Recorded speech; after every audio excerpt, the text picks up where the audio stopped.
The Baroness is as beautiful as a sunrise, but beneath her dazzling smile lies a heart as cold and cruel as winter. She moves like a blizzard, and a single glance from her could freeze any soul in place. That is the only reputation this Baroness Nane has earned in the mind of the protagonist. After all, Nane is nothing more than a villainous side character meant to stand in the way of the princess's love story and drive her into the arms of the vile king. The maids whisper among themselves, clearly uneasy.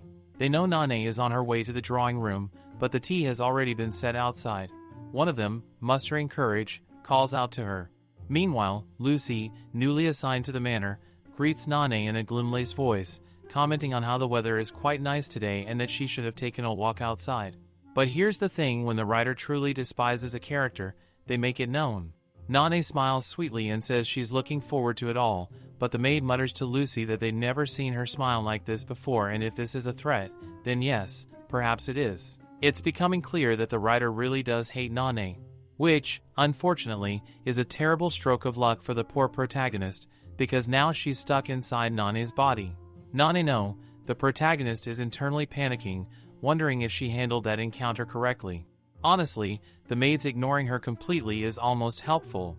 She's only been in this body for about a week, and adjusting has been anything but easy.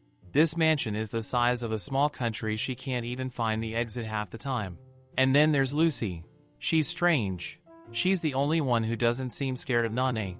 In fact, she reminds the protagonist of her old self. Just a week ago, the protagonist was genuinely happy. It was before all this, before the ending that spiraled into disaster. She had just landed her dream job right out of high school. Working at a quaint little bakery, learning under a master pastry chef, she'd go home each evening with bags full of sweets he'd taught her to make. It felt like everything was falling into place. Sure, she was dead broke, but she had enough willpower to get up every day and keep going, because this was what she wanted to do with her life, not just as a cashier, but as the owner of a bakery someday. To chase that dream, she also picked up a night job as a delivery driver, mainly to save up through tips. She worked in the food service industry for 5 years, and she preferred the customers who couldn't always afford to tip over the entitled ones. Even then, her customer service smile was impeccable, no matter how rude people were. But now she's the rich, entitled customer. She doesn't know how to carry this aura. She isn't sure what to say to the maids, because the original Nane always had a complaint ready. Instead, she tells them everything is fine. She even says thank you. The maids look at her like she's lost her mind. It's difficult for her. Nane would never say these things, but the protagonist is in her body now, and she'll have to maintain the act. Because just a week ago, the second job she'd taken to chase her dreams ended up killing her. It's like the saying goes, your whole life flashes before your eyes when you die. But no one ever talks about what comes next. She opens her eyes, and sleeping before her is a ridiculously handsome, edible-looking man. She wonders briefly, who the hell is this man? And more importantly, is he dead? Thankfully, she can see that he's breathing, though she's not sure if that's a good thing or a bad thing. She pokes herself to confirm, no, this definitely isn't a dream. If it's not a dream, then, was she abducted? She bolts for the door and starts to run, trying to get a grip. After all, she's watched enough crime documentaries to know she needs to stay sharp. Maybe she can find a bus stop first. But oh, poor her, there's no sign of a highway or even asphalt. Instead, she sees a carriage and horses. She blinks. Maybe this serial killer is just crazy and rich. She lights the only candle in the room, having no idea what she's supposed to do. Her instincts kick in. Girl needs to find a weapon. She starts rummaging through papers, searching for a dagger or anything remotely sharp. Finally, she finds a knife. Without hesitation, she points it at the handsome man, because just because your kidnapper looks like a model doesn't mean you can trust him. She catches sight of her on a nearby mirror, and oh my god, girl could not seem to recognize it. Even the flames seem to burst upward as the candle tips and falls. In a panic, instead of putting it out with water, she accidentally splashes wine on it. No water. No rational thinking. Cue Sleeping Beauty finally waking up and getting soaked in the wine. The man stares at her, completely drenched. She internally curses herself. Great way to provoke the murderer. She tries to cover her tracks and gestures weakly, as if saying she was just trying to extinguish the flames. The cute murderer stares at her and tells her it wasn't wise. She agrees it was indeed incredibly stupid. He reaches for her hand, inspecting it gently to check if she got burned anywhere. She's too flustered to react properly. He calls her something that catches her off guard because the name Nane sounds oddly familiar. She barely manages to stammer out that she's fine, before asking, somewhat out of order, if he is good. He tells her calmly that it could have been dangerous after all. They've only been married for a month and he sincerely hopes this isn't an omen. Wait, married? Okay. So this guy doesn't exactly scream serial killer now, but she still can't understand any of what's happening.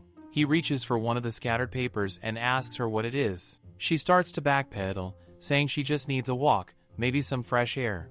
And then he asks her, is this another one of her lovers? She's horrified. No, she wants to scream. But he starts reading the letter aloud. It's a love note in which his wife Nane is clearly planning to meet her lover next week. The worst part? He actually looks hurt. Oh God. No, wait, he's got it all wrong. If he thinks this is the only lover she's had, then he's in for an even bigger heartbreak. Her husband Isaac apparently is angry now. He wants her to explain all of this. He asks her, straight-faced, if his darling wife would care to clarify. She, meanwhile, is wondering if she'll ever get out of this massive disaster of a situation. Over the next couple of weeks, she starts to piece things together. No one is actually a serial killer. Not that it matters because she really is dead in her original life. She remembers the car crash, the impact, the spinning headlights. That moment when time stops. She must have died. Apparently, the universe decided her personal hell would begin by getting stuck in the body of Nane, her least favorite character from a novel she once skimmed. She must have pissed off some higher power. What else could explain being reincarnated not as the heroine but as the most hated side character? She didn't have time to finish reading the whole novel, but the plot still sticks with her. The heroine is Princess Amelia of Legatia, a noble, strong-hearted girl who inherits the throne after her older brother, the king, suddenly dies. He was poisoned, and when the news hits the cities, riots erupt in the streets. The people immediately suspect Zeldin, the neighboring country known for its impulsive, brutal history of war. Everyone believes Zeldin has broken the fragile peace treaty. With her brother dead, her mother paralyzed by grief, and her people crying for justice, Amelia is left to rule alone. Well, not entirely alone. She has her childhood friend by her side, Isaac, the legation ambassador to Zeldin. Yep, that Isaac. The very same Isaac who is now married to Nane. In the web novel, it was heavily implied that both Isaac and Amelia had feelings for each other, but for political reasons, Isaac had to marry someone else. Even a well-bred noble wasn't a good match for the princess. But then, why the hell did the author make Isaac marry Nane? Nane had no remarkable qualities. She was a nightmare to the servants, a terror to animals, and on top of that she cheated on her husband. Not once, not twice, multiple times. And that's why the protagonist is currently hiding in the garden. Because honestly, none of this is her fault. She knows exactly how the story ends. Amelia tries to preserve peace between Zeldin and Legatia. She suppresses her own feelings and even agrees to marry the ruthless Zeldin king to prevent an all-out war. But it all backfires. The king betrays her. War breaks out. And in the middle of it all, Isaac and Nane are accused of treason. They're captured, dragged before the throne, and executed. Beheaded, right in the middle of the royal court. Gross. She remembers the webtoon panel too clearly. Even the expressions of the crowd made her gag. Nane really wants to keep her head. So the best move here? Get out of Legatia ASAP. Only problem, she's a woman in a medieval fantasy kingdom. She has no independent finances, not a coin in her name. But if she can escape, it'll be a win-win. No one here likes her anyway. She's basically a walking pariah. Except for that one guy Gustav, her weirdo stalker. She asks him directly if he needs anything from her. And Gustav, without hesitation, says he needs her. Why? Oh great, direct need. Wow, he even winks at her god, he better have something in his eye. She can't even get a little hour of peace alone before this guy manages to find her again. She wonders to herself if he doesn't have any job to do. If he has so much time on his hands, then maybe he should go wash the toilet again. Somehow, he still gets a hint from that, because why else would someone want to sleep with their nasty CEO? He tells her he's here to fetch her for the butler, but she savagely ignores him, moving past him while mentally thanking him for the information. Poor Gustav looks all sad and says of course, but still insists on accompanying her. She tells him she's really fine walking alone. But this man, with the resolve of an elephant, claims he can't let a beautiful lady walk around unescorted. This guy has been the same with her since the start. The female maids did find him charming, but to her, he's nothing but annoying. She's so done and even wonders if Nane was sleeping with him or what. She can't believe that Nane had such low standards. Before they go inside, he grabs her hand and, with a cough, says that they never got the chance to pick up where they left off last time. He must be thinking about their last encounter in her bedroom. She can see the red alert flashing now and knows she really needs to do something. Having no other choice, she runs away. Finally, she gets away from him. She wishes that would answer whatever question he was about to ask. She can tell that Nane really didn't like her affairs with rich noblemen. He may be the only one who doesn't hate her, but him actually liking her might be even worse. But again, who knows? He might be useful. At least he's not afraid to talk to her. She has less than a year to run away from Legatia or she will die. If she could play it smart, she might have been able to use his infatuation with her to her advantage and done everything possible to keep him loyal to her. But bro, have some dignity. She wonders if it really wouldn't be that bad after all. This is the kind of thing they usually do in this era. She's honestly considering it. She then overhears someone saying that her and Isaac sleeping in separate rooms after the wedding is not good. Someone tells Isaac that if he really wants to keep living like this, he better use the master suite. But Isaac insists it won't be necessary and that their current arrangement is fine. He instructs the butler to tell the other servants that he will keep living in the guest wing for the time being. They both still haven't talked since that incident when Isaac found out about her affairs. He only said one thing to her after that if she kept doing this, he wouldn't have any other option but to divorce her. She starts pacing. Getting divorced is a good thing, but again, that way she'll end up poor and single, and this era is not kind to single women. With no better option, she plans to live here until she comes up with something smarter. She plans to survive this life by making friends with people who might not want to sleep with her. The butler suggests that he knows Nane can be demanding, but they can give her a good room on the 3rd floor. But Isaac doesn't want that. He says it's alright and, to avoid making Nane lose face, tells the butler that she must just be exhausted from their long, yummy honeymoon. She's confused. Why is he covering for her? It's not like her reputation could get any worse. But maybe he's doing it for himself. Isaac takes his leave, saying that he will keep taking his meals in the study. Later, he meets Nane outside, but ignores her. She can even feel the cold air coming off his shoulder. Isaac avoiding her might buy her some time, but then again, this guy is also intimidating. She wonders if there's a way to earn a quick buck, or if she can sneak out to scope things out beyond this labor of a mansion. Now sitting with the butler, he tells her that a polo event is coming up, and as the most famous horse rider aristocrat, she will be expected to take part. Nane wonders if she was really a great aristocrat, because in her past life she has never even seen a horse. This feels like a footnote in the novel, and it seems like it's about to ruin her life. The butler adds that they will have to prepare a dish, and he was told that the Duchess is really fond of cream and peaches. She gets really annoyed after learning this. She thinks that if the Duchess likes cream and peaches, she must also like sweet cream cheese, strawberry, chocolate, and salted key lime. She asks how many people know that the Duchess likes this kind of food. He tells her that everyone knows this. She points out that it wouldn't be a good idea to bring the same things everyone else will be bringing. She says she's got some really good alternatives, but all the things she names are dishes the poor butler has never even heard of. He asks her if she thinks the chef will be familiar with any of those dishes. He takes her to the kitchen. The kitchen is massive. And to Nane, it feels like heaven. The kitchen is truly beautiful, and the air is filled with a delicious aroma. Nane notices all the maids busily preparing fresh bread for the week. One of the maids almost jumps in fear upon spotting Nane in the kitchen, as Nane had apparently been giving them an intense stare without realizing it. The frightened maid nudges another, and soon the entire group looks gloomy, making Nane wonder why she's suddenly giving off weird vibes. It's not like she's the problem here. She observes that the chef is very picky. Several maids have to start over from the beginning because they didn't do it perfectly. Even that one maid is having a hard time. It seems like everyone is terrified of the head cook. Honestly, it's just as terrible as the bread-making production house she used to work at in her past life. She asks Luis if he knows who hired Francis. Luis reminds her that it was she who hired him. Oh, right, it really was her. He then hands her the grocery list for the month.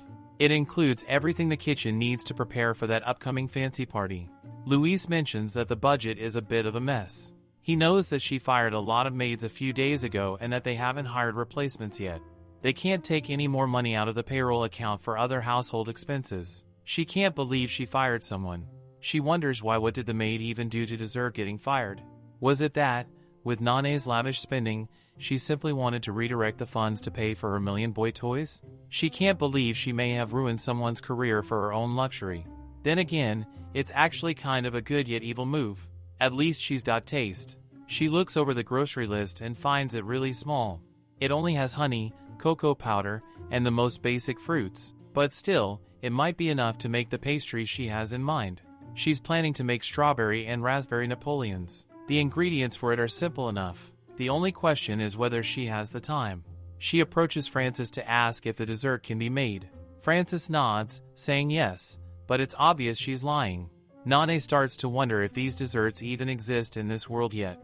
She thinks maybe they don't, and she could teach Francis how to make them. But then again, the whole maid team would need to learn too, and they don't have that kind of time. She asks Francis if she knows how to make elephant's ears, a kind of dessert. Looking even more gloomy, Francis says sure, they can try one by one. Nane proceeds to list all kinds of desserts, and it becomes painfully clear that this chef doesn't know how to make any of them, which leads her to wonder how is she even the cook. Maybe dessert making in this era is just really underdeveloped. She thinks hiring a new chef would be too much of a pain. So she asks Francis if she at least knows how to make crepes. She figures that everyone here must at least know how to cook crepes, so they'll go with that. The butler, however, is bewildered. But still, the order is given to make crepes. As she leaves, she thinks to herself that even if they're not much advanced in baking, it's okay because she's not just going to sit back and bring crepes to that party. After all, there's that saying, if it can't get done, do it yourself. That night, Nane is lying on her bed, wide awake, feeling sleepy and wondering if everyone else has gone to their own beds yet. She thinks that even if she's stuck in this world, she can at least make good desserts and bring new sugar recipes to life. She's honestly dying to try out that kitchen again. Finally, it's time for her to bake something. She looks around, wondering if heating up the oven will draw too much attention. But then again, she thinks she's in charge of this place. No one will dare to question her. But oh, no, the door is locked. She is utterly disheartened. How is she supposed to make those banana layers now? This place really is hell, at least for a high society Korean girl like her. She really misses her body and her modern stoves. She's all sad because now she's supposed to bring those crepes to the Duchess like some amateur. Things aren't going great. And then Gustav shows up. She's already done with everything when he asks what she's doing here at this hour. She tells him she was just about to leave like, man, get the hint, can you? But he leans very close to her like, really close, and says he heard that she and Isaac aren't sharing a room, and he hopes Isaac isn't having too much trouble sleeping alone. She tells him she's fine and asks why he's here this late. He tells her that Isaac asked him to get a drink, but she can tell from the look on his face that he just came to steal one for himself. She tries to escape, saying that in that case, he should go do his duty. But oh my god, with his smooth riz, he says that he'd much rather attend to her, because he still remembers perfectly well that she liked his company last time. Brushing her cheek, he asks if she's really sure she doesn't want an escort upstairs. She can't believe this guy is so terribly confident. Girl really considers it for a moment because, you see, she hasn't had that in so long. But she slaps herself, what the hell is she even thinking at this time? Besides all that, he's really pushy, which is an absolute turn-off in a man. Still, she begins to think that if she lets him kiss her and he becomes her lover, maybe she could use him to escape this place. But that would only make her worse than the old Baroness. It's basically body snatching, and it would be really weird. She tells him that she knows they might share a really good connection, but again, she really needs to be careful about her reputation here. He says he understands, of course. He knows her marriage with Isaac lacks passion, she herself told him that. But if she wants to stay loyal to Isaac, he understands that too. In that case, he says it's better if they just say goodbye. Nane agrees that this sounds good and bids him farewell as well. The next day, Nane is having breakfast with Isaac. She really misses having coffee, because this breakfast she's currently eating is almost entirely fruit. A maid asks her if she'd like anything else. She replies that she's fine. Nane is all worked up, thinking she should appear completely fine. She wonders if Isaac thinks she speaks far too informally. She forces herself to start a conversation, asking Isaac if there's anything interesting in the newspaper. But, poor her, she gets ignored terribly. She's not sure what he's doing sitting there eating with her all of a sudden, but again, maybe it's just for appearances. She wonders if this is really what a passionless marriage looks like. The web novel basically implied that much. She wonders if this is why Nane cheated on him, because he never cared for her. She thinks maybe their marriage was a matter of convenience all along. But then again, she's sure he at least cared a little. She could see the hurt in his eyes when he found out she was cheating on him. She also notices that he barely touches those vegetables, which, let's be honest, she doesn't blame him, for those things were never particularly appetizing. And naturally, he prefers sweets. She sighs to herself, girl, are you even thinking straight? It's not like she married him. She reminds herself that she better start thinking more carefully. That fish over there already seems to be leading her eyes toward Amel, and she can't get distracted. Meanwhile, we see that Lucy is bustling around the place. Nane is sure that this large estate is built to make the lowest ranks come first and leave last. And now is the time to finally talk to Lucy alone. She approaches Lucy, who gets all surprised to see her like this. Nane asks her if she's that scullery maid with the gleaming eyes. Lucy says that she is. Nane tells her that she's sure Lucy doesn't want to remain a scullery maid her whole life. But this cute girl seems happy with whatever employment she's been given. Nane tells her she's sure Lucy just wants to upgrade her rank. Lucy also says that she does, but it will take some time. Nane smirks and asks if she would like her help. All confused, Lucy asks if she means she wants to help her upgrade. Nane says that's not exactly what she meant, she'll just help her learn how to know how. What even is that? Nane's going to teach her. Lucy lights up. She's actually really cute, but Nane reminds herself that she needs to act like a proper villainess. She tells her that it's rather inconvenient for her as a baroness, but still, she'll help her. It'll be a favor she's going to do for her, and of course, this favor is it. So now, we see that Nane is teaching Lucy how to make good bread, but oh my god, this girl is really new to it. While making the bread, she pours in all the flour and ends up creating an absolute mess. Lucy quickly says she'll go clean it up right away, but Nane scolds her, telling her she needs to stir it up first. She starts to laugh because, honestly, she's really starting to enjoy this whole bossy attitude she's putting on. Finally, they manage to make the bread. Lucy asks Nane if she did well, and Nane tells her that it was mostly her doing, which makes Lucy really happy. She practically throws her arms around Nane in a hug. Nane then grabs a set of keys and explains that the big one is for the main kitchen, the fork-shaped one is for the pantry, and the little one is for the butler's lockbox. She tells Lucy to return the keys before morning. The maid is overjoyed that she finally gets her hands on these keys. Lucy, who reads a lot of sensational noble stories, asks Nane what she does in the kitchen during the night. Nane replies mischievously, saying it's rather bold of her to ask such a question. But just for her sake, she tells her the truth. She's been having a snacking problem and would be mortified if Isaac ever found out. Lucy promises not to say a word to anyone, though she's secretly convinced that Nane must be doing something shady like drugs this late at night. They finally say their goodbyes, but even then, Nane still can't believe she now gets access to this entire place every night. A few days later, we see the maids whispering among themselves. Nane thinks that the gossip must be incredibly juicy today for them to be talking like this, especially because they usually act dull and lifeless around her. That must mean her plan is working. Earlier, the butler came to Nane and handed her a basket, saying that someone gave it with instructions to deliver it to different departments of the manor staff. She told him that she wasn't sure what he was talking about and assumed it must have been Isaac's cousin who sent it. The maid insists that this must have come from Isaac himself. The maid then tells Nane that she's really lucky to have married him.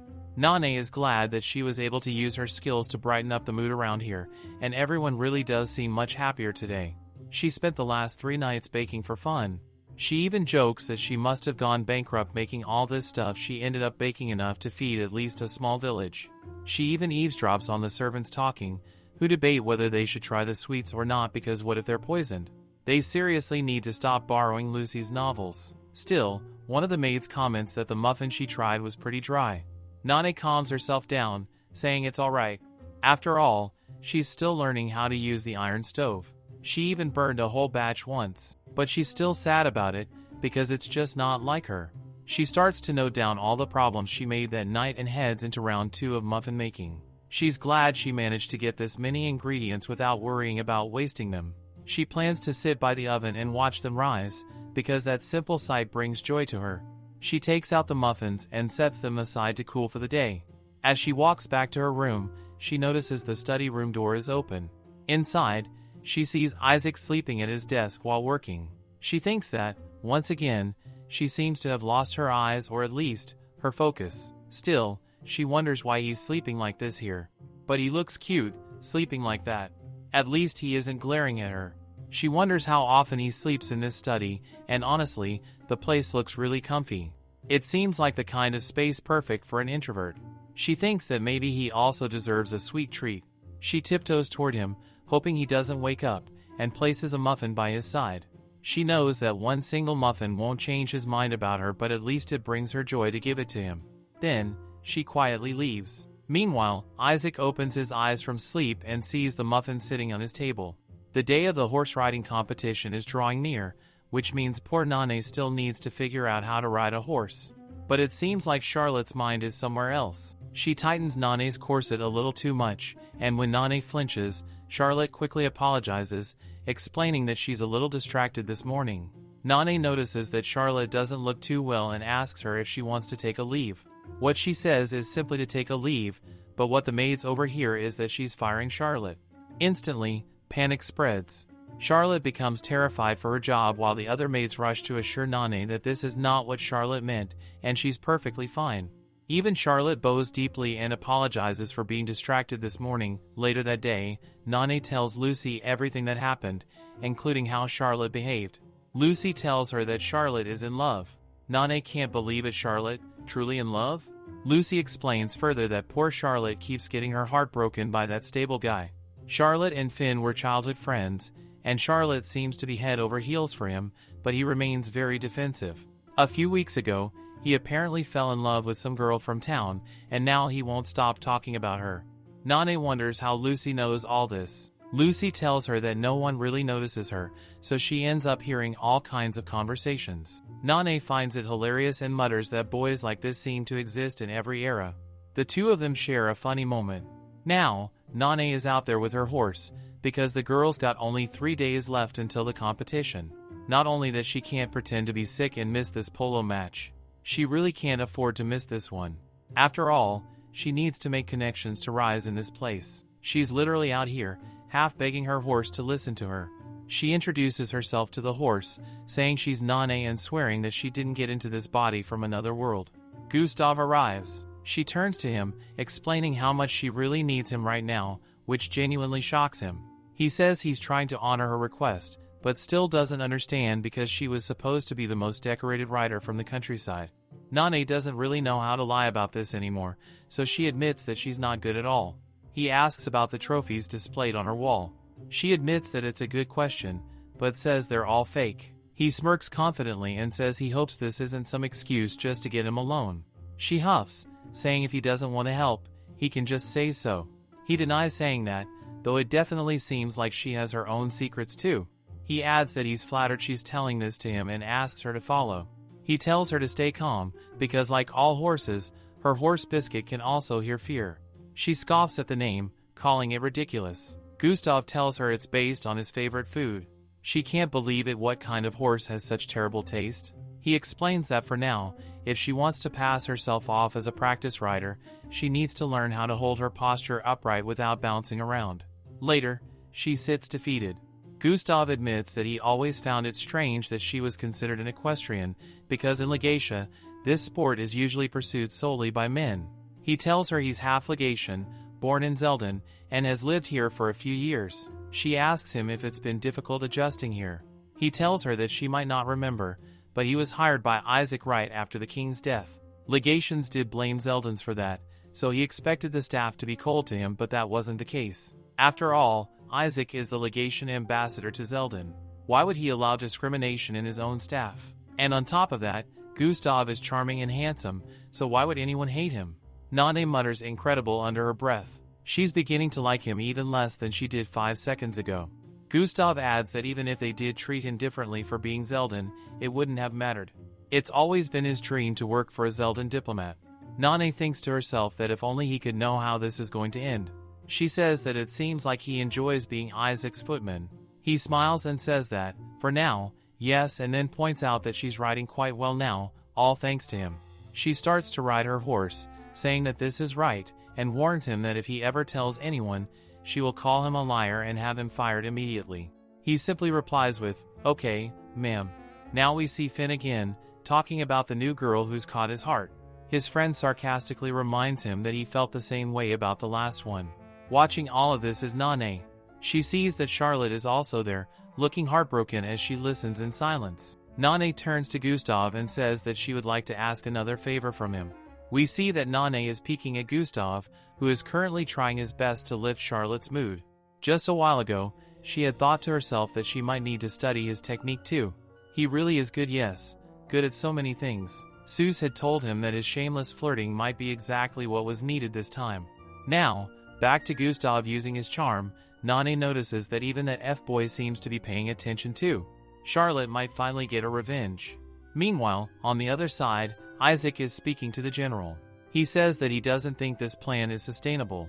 Their aim should be keeping peace at the border, and pushing a stronger military presence could backfire. The general responds that they have no choice, as the princess still refuses to close the border to house brutes. Isaac looks down at the documents in front of him, already having seen that most of the reported crimes happen at night, usually started by drunk, rowdy men who can't even stand up properly.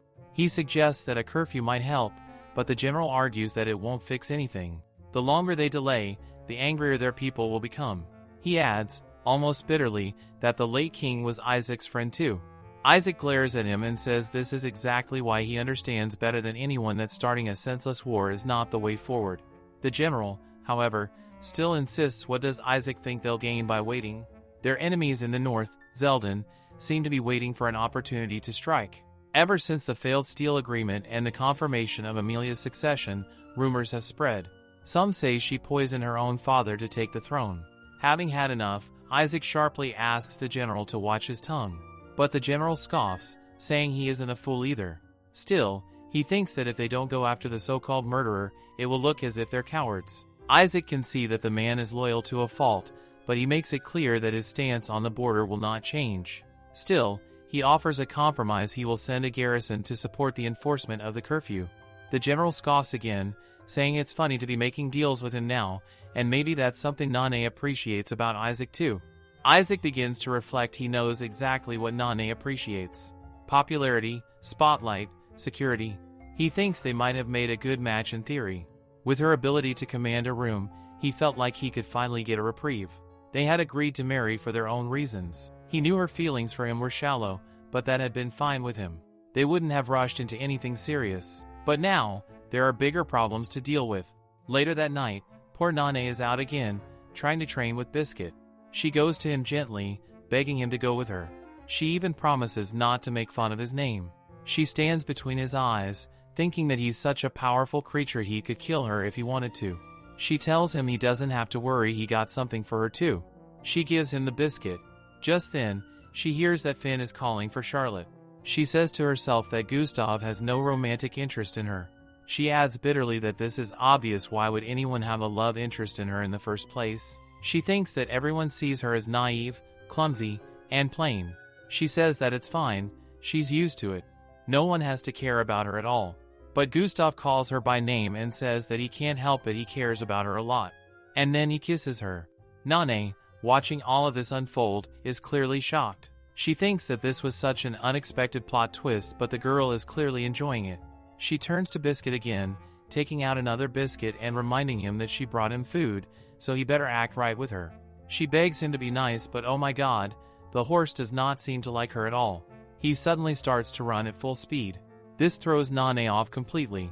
He's neighing loudly, and poor Nane falls to the ground. She opens her eyes, confused and dazed, wondering what the hell is happening and if she is going to die again. We see that someone is calling Ally, an old aunt who comes to her, saying that her actual aunt couldn't make it, but she called in her place. She came to let them know that Ally can choose whichever cake she wants. Ally thinks that she is alone again, but at least she's got a cake. She remembers this very clearly. On every birthday, she used to make these cakes with her parents. But ever since her parents died, no one was quite sure how to step up. This is her second birthday without them. She is glad that they died before her. Of course, it would have been much more painful for them if she had gone first. Still, she never stopped missing them. Her mom never complained when she made a bit of a mess in the kitchen, and her dad would always take the things she baked with him to his security guard shifts. Later, he would thank her and give her an honest review, even if it was just a sticky note. She wanted to keep baking to keep their memory alive, but it was really lonely for her. Still, there's a cherry on top. While she's moving, she bumps into someone and all her cake falls. She thinks she can fix it, but ends up starting to cry. Back to Nane, who is now half awake. She wonders where her cake is. She also wonders if she's dreaming and why she's on a horse. Isaac asks her if she's awake. She pokes him to check if she's dreaming again. She gets dizzy. He gives up because she's about to fall again. She sighs and asks what exactly happened. He tells her that she fell off the horse and hit her head. She asks him if he really saved her life. He sighs and says that she would have survived even if he didn't come, but she's glad that he brought her horse, because she really can't afford an ambulance right now. She mumbles that this stuff is really confusing, and wonders if people here don't die from concussions. He tells her that there are doctors at the manor and that she wasn't going to die. She starts spouting nonsense, saying she was about to die but not her horse, and he doesn't even seem to care at all. It's really tragic. But Isaac seems to find it funny that she's saying things like this. Lately, he also seems to feel like she's become someone else. She remembers that this is right after all. Nane was cheating on him. She was a great horse rider, born in a countryside kingdom, and also really charming. She says to him that this is what one gets after marrying a star. It seems like he really is showing some major red flags, but she's sure he must have loved something about her. She says she's sorry that they replaced his real wife. They finally reach the manor. She says to him that she went head first, and if she's going to die, he sighs for what feels like the 10th time, telling her again that she's not going to die. She tells him that it's easy for him to say that, after all, she died once in that cliff too. He tries to tell her to stop being so dramatic. She says she needs to show him what actually dramatic looks like. A murmur rises among the people, some are chanting in worry, convinced that something is seriously wrong with Nane. However, others argue that the doctor had already assured them everything was fine. Nane slowly begins to stir, her head throbbing painfully as she blinks against the harsh light. For a moment, she wonders, is she in a hospital? The room feels distant, like she's emerging from a coma. Around her, voices hush each other, urging silence so no one else wakes up.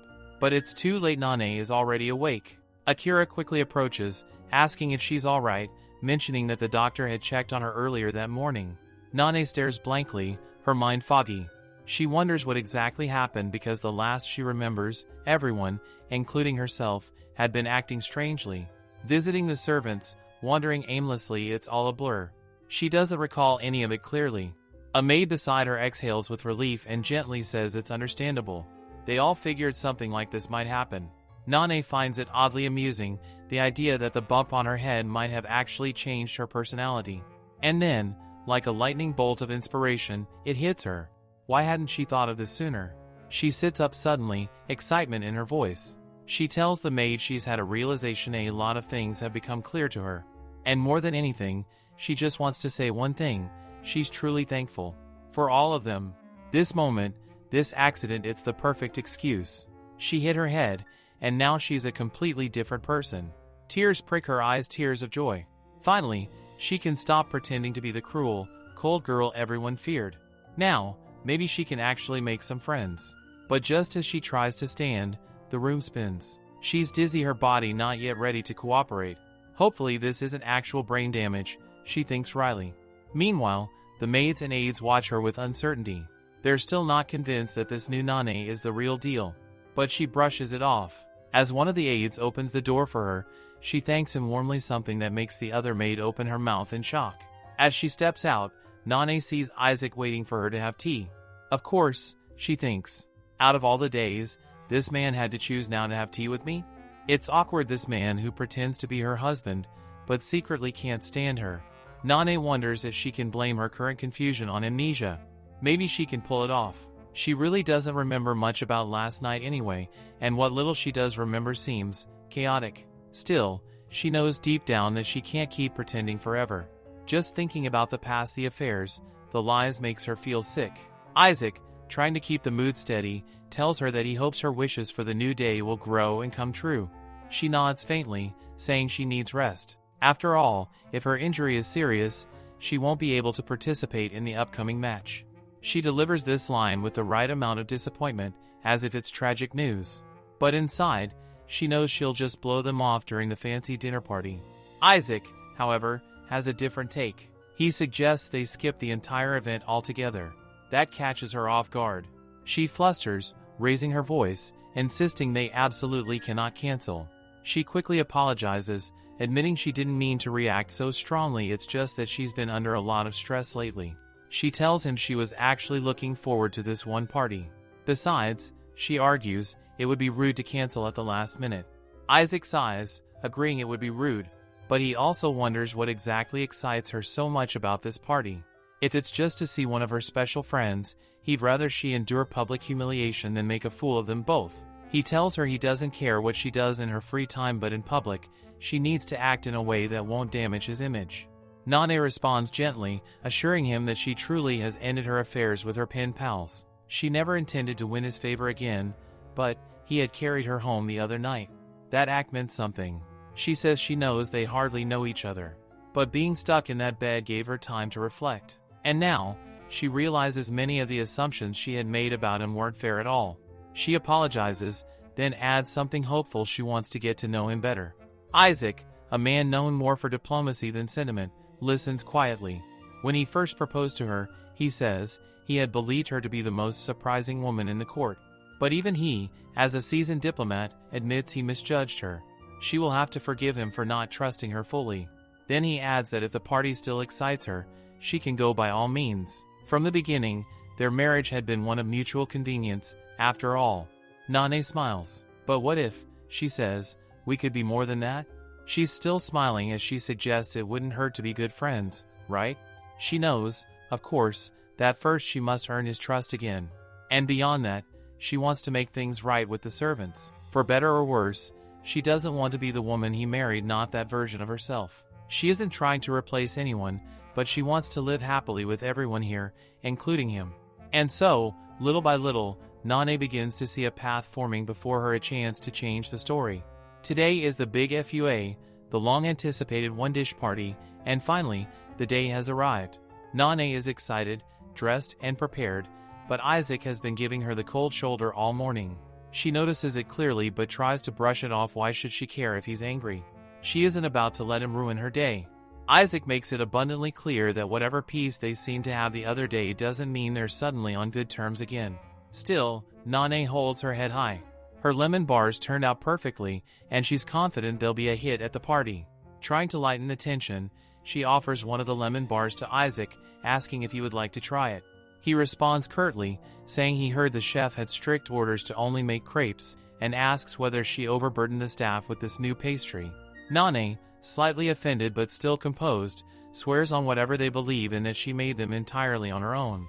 No kitchen maid was harmed in the making of these lemon bars. Isaac is visibly surprised. He hadn't expected her to do something so hands-on herself. She tells him that if he truly doesn't want to try it, she'd at least like an honest review. Isaac admits that he wouldn't be a good critic, he's never even tasted lemon before. That makes Nane genuinely sad, though she tries to hide it. As they arrive at the venue, she mentally prepares herself to take down all the other dishes with her own skills. But as time passes, no one is buying anything from her table except, ironically, the crepes. Then the Duke and Duchess arrive, the most powerful judges of the event. Nane wants to approach them because they're the only ones who could truly help her. But she hesitates. She doesn't know them, and now, with Isaac nowhere in sight, she's suddenly alone. One half of the couple, the lady, approaches her with a mocking smile. She asks if Nane really intends to skip the match. How could she pass up such an opportunity? Nane tries to stay calm, saying it was on the doctor's orders. But she silently wonders what this woman's issue is. Why does she hate me so much? Still, Nane manages to slip a lemon bar to the man beside the woman. Just as he's about to try it, the lady slaps it out of his hand, claiming it looks unhealthy. Nane is speechless. Can they even do that? Are lemon bars truly that offensive? Now, no one is buying from her at all. One woman even whispers that she and her husband wouldn't eat something like that, not even for Nane's favor. It's disheartening. Nane starts to feel like this is going just as horribly as the time her ex didn't even tell his family they were dating. If she were to judge how badly things were going based on how many lemon bars are left in her basket, well, she'd say she's heading straight for a beheading. But things somehow get worse. One of her old lovers appears, greeting her with a smug smile and asking when they can meet again. He even kisses her hand. Nane shoves him away immediately, telling him to get out of her life forever. She dashes off in frustration, and unfortunately, Isaac sees everything. But just as she's catching her breath, another of her former flings appears waiting, watching. It's becoming overwhelming. Nane hates to admit it, but Isaac had been right. Coming here really was a mistake. She wonders just how many men did she seduce with these cursed crepes. Then, in her rush, she bumps into someone. Her basket goes tumbling to the ground. The woman she collided with immediately apologizes, but Nane quickly assures her that it was entirely her fault for not looking where she was going. Thankfully, her desserts are intact. The woman, stunning and composed, asks Nane what these sweets are. She's never seen anything like them before. Nane explains that they're lemon bars and asks if she'd like to try one. To her delight, the woman does and genuinely enjoys it. Nane, who rarely receives compliments without suspicion, is thrilled by the praise. The woman tells her this is the first good thing she's tried all day. She adds that she arrived late, so she hadn't had a chance to meet anyone yet, but she's truly glad to meet Nane. Nane finds her beautiful and surprisingly kind. She doesn't even know her name, yet she feels genuinely at ease in her company. She's grateful that the woman isn't here as another aristocrat ready to tear her down, but as someone she could maybe talk to. She's also relieved to find out that the woman is a diplomat. Perhaps this means Nane can get some idea of how to navigate this minefield of a party and avoid getting metaphorically, or literally, beheaded. She admits to herself that she may be exaggerating, but still she needs a win. Badly. So far, she's learned that she's hated by every woman here. The only man who doesn't want her is her own husband, and she probably should have researched the venue better because Legacia, as it turns out, is surrounded on all sides by danger. In short, she's completely screwed. Just then, she hears a familiar voice. It's that attractive man from earlier. And another familiar voice joins him. It's Isaac. She hears him say to a woman, Amelia, that he can't do this right now. Nane freezes, heart pounding. Princess Amelia? She still can't believe that she met the web novel's main character without even realizing it. Isaac says to Amelia that this wasn't the name submitted to the council. She replies firmly that the council has nothing to do with it. Nane, who has been quietly enjoying this juicy conversation, notes to herself that he hasn't looked at her the same way since she told him that. Nane remembers this moment clearly. It was the first time Amelia had admitted that she loved him. Isaac sighs, recalling that she later denied it. He had accepted that, especially on his wedding day. Seuss whispers to him that she knows the timing was terrible, but Nane, who is a hopeless romantic, feels like this makes it even more meaningful. She had blocked out this part of the novel. Amelia had not been in a good place. Her brother had just died, there were riots in the streets, and she had picked up the dress she was supposed to wear to Isaac's wedding. She had felt like she was going to lose him too. She had just wanted a chance to explain things to him, but he had been avoiding her ever since. She just wanted to say that when she told him she loved him, she meant it like a friend, not romantically. But Nane knows she is lying.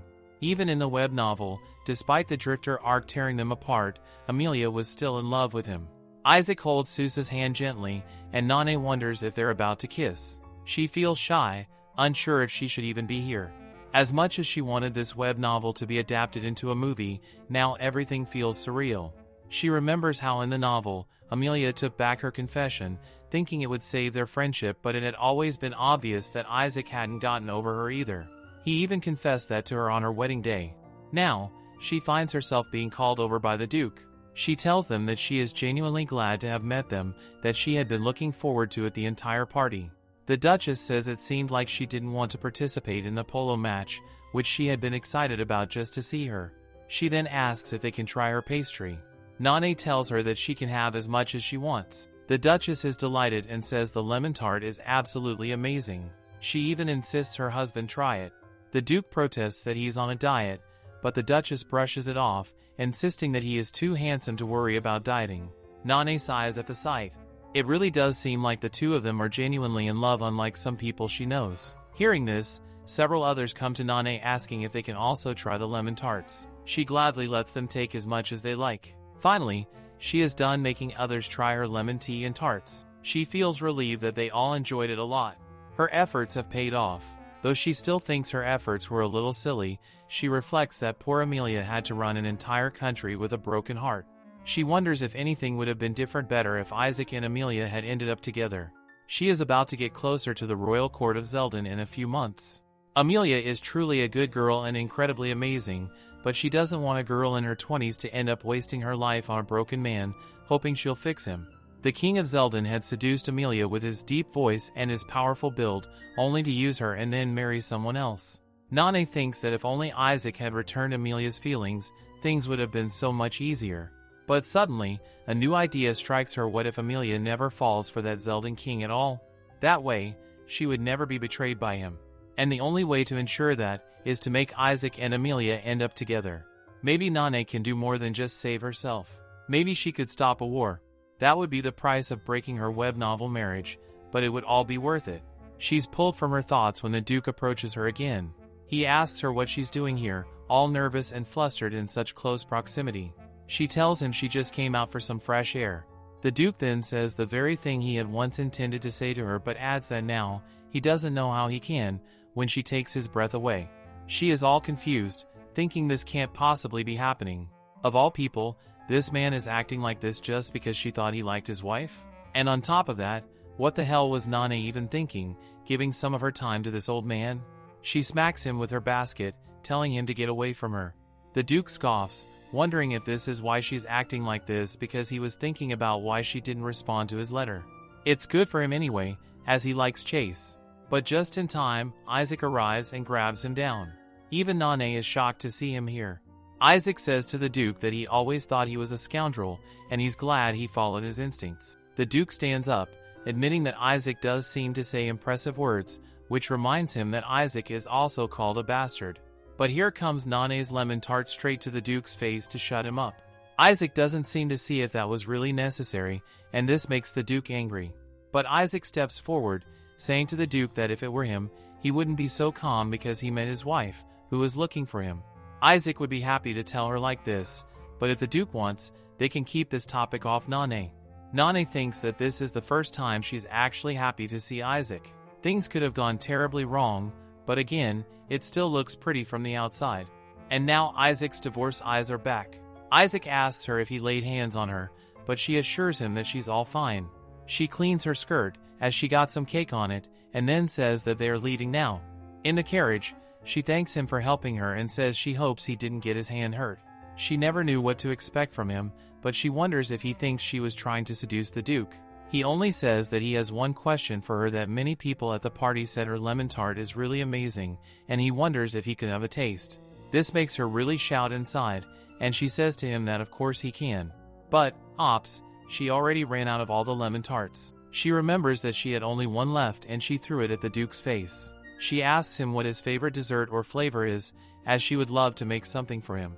He points out that it's no surprise she doesn't know this. He reminds her that it's dark chocolate and that's why it was on their wedding cake. She smiles like she forgot. She's glad that it's good that he forgave her, and after all this, it will be good to save everyone's lives. She just needs happen to make Isaac and Amelia end up together without getting herself exiled. Now we see that she is getting rid of all the letters. She is reading all the smut, yet thinking that she might find a clue about how Nane actually was. But her knee jerks when there was flirting too. What? Like an invitation of flirting, and for what? A personal loan? Flirting to get expensive jewelry or clothes? But her attention goes to one of the letters. The letter reads only gibberish, but then she notices the Zeldan royal stamp on it. We see that Isaac is working when he keeps thinking about what the Duke said to him. Even his last memories come to haunt him, memories of being called a weakling and a bastard. He fists his hand, wondering why he even cares what others think of him. He really thought that he made a good decision to marry her, but it seems like that was actually a poor one. He thinks that she really can't love him for the sake of something so slim.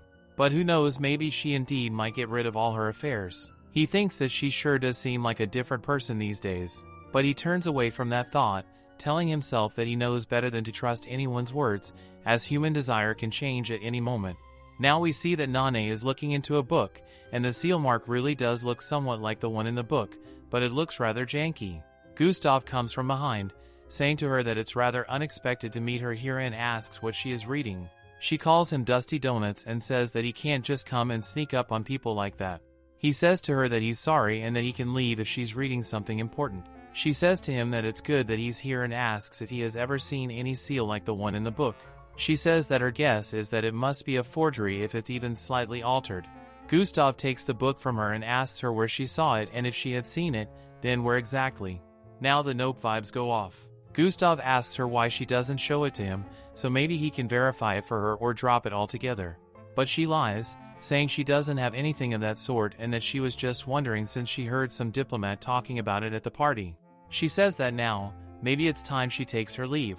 While walking, she thinks about why he was acting like that. She is sure that he clearly recognized it and wonders if it was some kind of code. And why the hell would a nobleman have something like that in his memory? It's crazy how many secrets she's gotten wrapped up in again.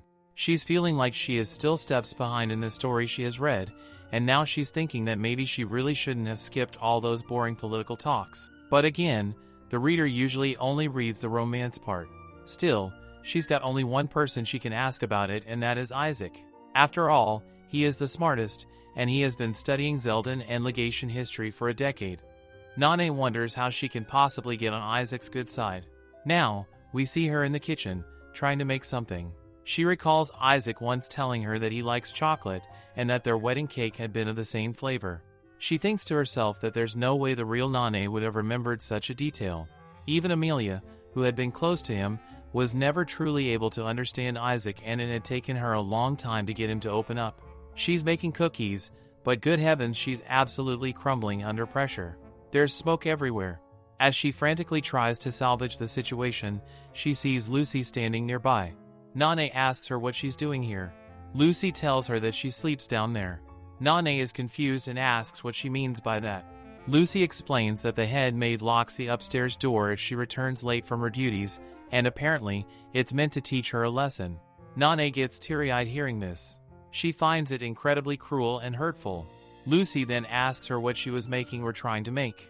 Nane coughs awkwardly and says she was attempting some really good experimental dark chocolate recipe. Lucy can instantly tell it must be for Isaac. After all, everyone knows that only Isaac likes dark chocolate.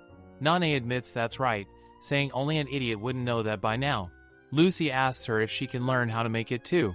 She thinks that if she manages to cook something Isaac actually likes, even Frances might finally upgrade her rank. She insists that Nane doesn't have to give her a real lesson or anything structured, she'll just watch.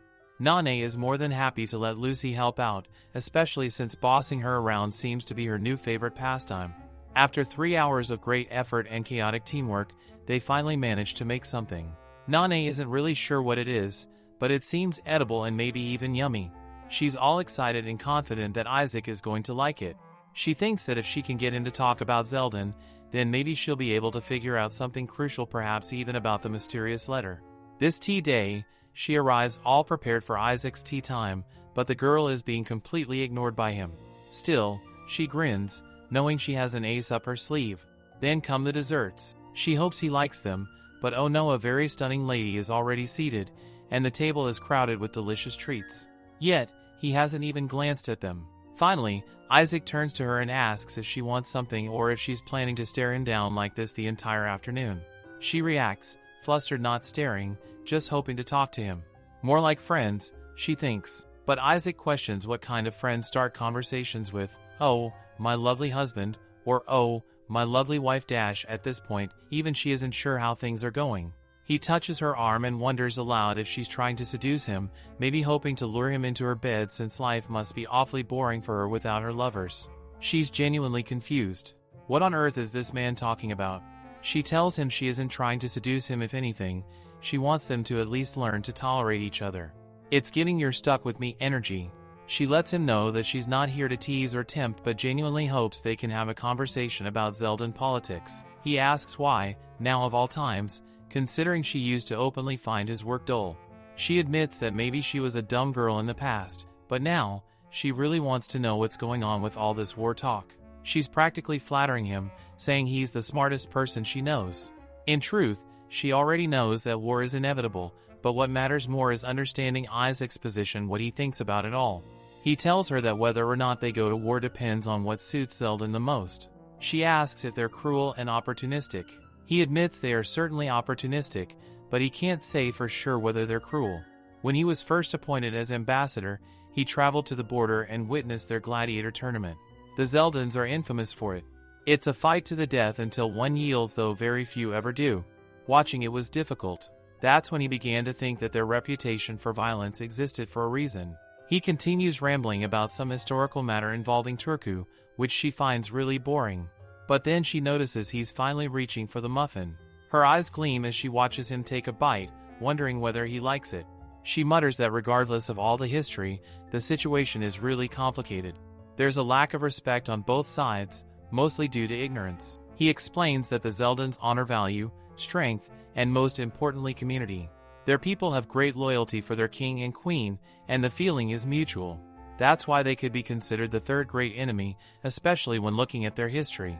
She finally brings up the emblem and tells him she must have seen it in a book. She affirms that yes, of course, she read about it. The emblem with the crossed swords doesn't usually represent a duel. But he cuts in, saying of course it does. She insists that no, it's actually a man kneeling, and someone crossing two swords in front of him. Isaac points out that it's a ritual they perform before beginning the match. She agrees, but adds that she heard they do it to honor the emblem. She then asks what he would think if the roles were reversed on the emblem. He says it could be an error or perhaps a cipher, a secret coded message. He remarks that she seems interested in things like this and wonders whether he should be worried, or maybe proud, or whether she's planning to encrypt her lover's letters. She replies that she was just wondering if some of the rumors about Zeldan are exaggerated. He tells her that the princess believes things can be solved through dialogue. That's why she's planning to meet the Zeldan king in 2 weeks. She bursts upright in shock and exclaims that he can't let that happen. Isaac simply blinks and asks what? What? She really isn't sure how to explain this to him. She tries to remind him that he himself once said the Zeldans can't be trusted. She points out what if the Zeldan king deceives the princess. Isaac assures her that he has warned the princess, and that it's ultimately up to her judgment. Yet again, the princess doesn't seem like someone who would get tricked so easily. She isn't the unprepared successor people think she is, and she has been tutored by the best teachers. Nane thinks that he speaks so highly of her. After all, the last talk they had turned into a heated argument. She starts to believe that this must be true love, so getting them together should be a piece of cake. She's always been a sucker for childhood lovers, and she knows they'd known each other since childhood and have gone through a lot together. She's glad they had each other, even after losing their families. She asks Isaac how often he sees Amelia and whether they meet after work too, outside of official matters. Isaac tells her that aside from council meetings, they don't really meet that frequently. Nane thinks that's a shame. She's sure Amelia must miss him a lot and adds that he really should look after her, especially during this time. She's much more vulnerable than he realizes, and he wouldn't want anyone to take advantage of her. She even mentions that Adam and she were such great friends too, so they should be together in each other's pain. Isaac does believe that the Zeldan king might have a secret agenda, regardless of what he says or does. Nane is incredibly proud of his good instincts. She insists that he must be present when the Zeldan king comes to meet Amelia, and that he should watch him like a hawk. Even in the web novel, she remembers Isaac warning Amelia not to trust the Zeldan king, but the story made it seem like he was just jealous. Then Amelia went to meet the king without Isaac and ended up getting seduced without even knowing it. But even if Isaac was jealous, he had been right all along. That's why they need to put an instant wedge between Amelia and the Zeldan king, and it's not just any political move, but love. Isaac admits that her ideas aren't that bad, and at the risk of everything, he thinks he has to say these desserts are really yummy. Nane is honestly glad that he's enjoying them. Isaac teases her, saying she's not so sure they're good and shouldn't push her luck. Then, she notices something on his face. He asks her what's wrong, and she starts to laugh, saying it must be a little embarrassing for him. She asks him to hold still and wipes his face. Just like that, he's back to being handsome. He watches her and wonders if that was really necessary.